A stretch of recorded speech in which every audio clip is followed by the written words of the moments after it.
ಉಂಡ ಮನೆಗೆ ಕನ್ನ ಹಾಕೋದು ಅಂತಾರಲ್ಲ, ಹಾವೇರಿಯಲ್ಲಿ ಅದೇ ರೀತಿಯ ಒಂದು ಘಟನೆ ನಡೆದಿದೆ. ಅಣ್ಣನ ಮನೆಯಲ್ಲಿಯೇ ಕಳ್ಳತನವನ್ನು ಮಾಡಿದ್ದಾನೆ ತಮ್ಮ.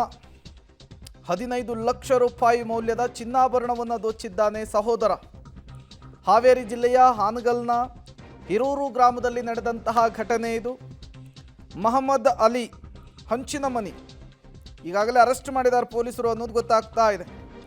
ಹಾನಗಲ್ ಪೊಲೀಸರಿಂದ ಭರ್ಜರಿ ಕಾರ್ಯಾಚರಣೆ ಆಗಿದೆ.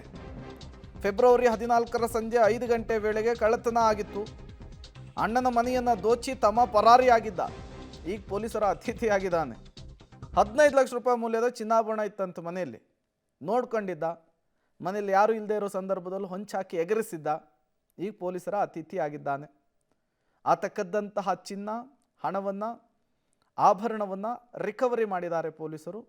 ನೀವು ಕೂಡ ದೃಶ್ಯವನ್ನು ಗಮನಿಸ್ತಾ ಇದ್ದೀರಿ. ಬರೀ 3 ದಿನದಲ್ಲಿ ಕಳ್ಳ ತಮ್ಮನನ್ನು ಹೆಡೆಮುರಿ ಕಟ್ಟುವಂತಹ ಕೆಲಸವನ್ನು ಹಾವೇರಿ ಪೊಲೀಸರು ಮಾಡಿದ್ದಾರೆ.